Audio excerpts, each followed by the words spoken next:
Hi, everyone. So in this document, what I've done is I've structured a sort of document that you can follow that includes some subheadings that you're welcome to use. It starts with the title page, so our standard title page. You would put in your own information, obviously here, here, here. And then you can see what I have here is that, again, this would be where you would put the title in again. This would be the subheading for your introduction. This would be a subheading for your evidence, fallacies, and counter evidence section.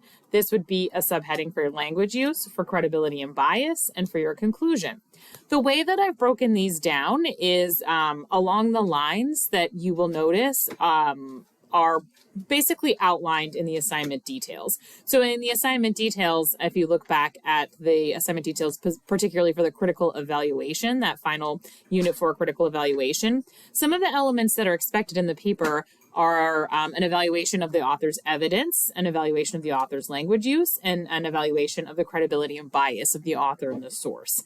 So this is a nice way of setting up your paper into different sections within these subheadings. And what I have over here with these comments are some examples of where you, first of all, some pieces of advice, but also explanations of where you can find the information that you need to include in here.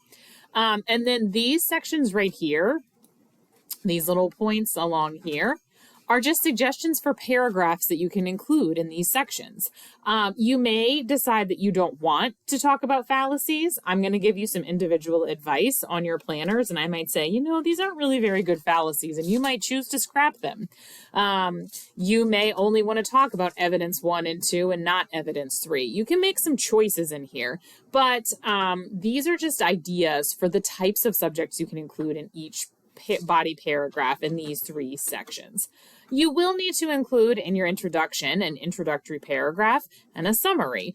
So those 2 elements are required. So this is just a suggestion of what you can put in each part of your paper. So for your introduction, you can include an introduction paragraph that has your hook, your background, your thesis statement, and there's a little reminder over here, up here, that you'll take your thesis from the last section of your Unit 4 Planner Part 2.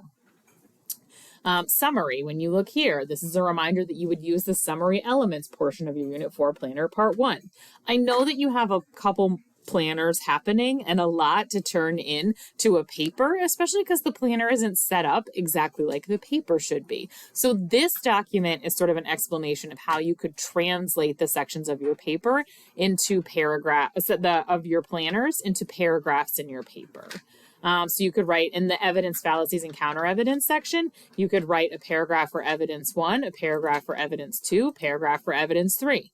Maybe evidence 1 that you found in your planner is a statistic and so is evidence 2. Then you might want to combine those 2 things and say and talk about the statistics that the author uses. You can choose to organize this a little bit in an individual pattern, but this is just a template. If you're like, I do not know what to write, follow this and write a paragraph about each of these little sections.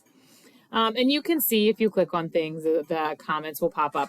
The fallacies is going to come from the fallacies section. The counter argument is going to come from that counter evidence section of Unit 4 Planet Part 1.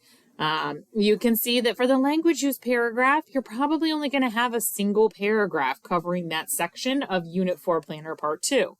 Credibility and bias, you can evaluate the author's credibility and the source's credibility, and then you can evaluate the author's bias. If in your planner you said that you didn't think there was any bias, you can cut this paragraph. If there is no bias, you don't necessarily have to write about that. And then your conclusion. And then if you scroll down, the other thing I've done here is that I've included the reference for our article, although it occurs to me that I've spelled her name wrong. I'm pretty sure. I have to double check on that. Her name really confuses me. I'll double check on that and I'll update it and make sure it's accurate. But this would be the formatting that you would use for the article that we had in our class. And there's just a note over here to be sure to include the APA reference for your database counter argument as well.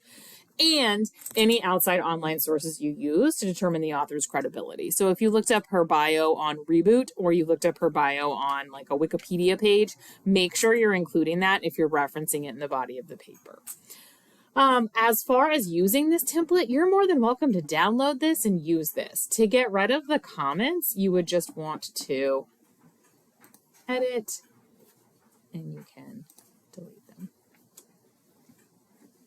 I'm going to put that back though, because I want that to stay here.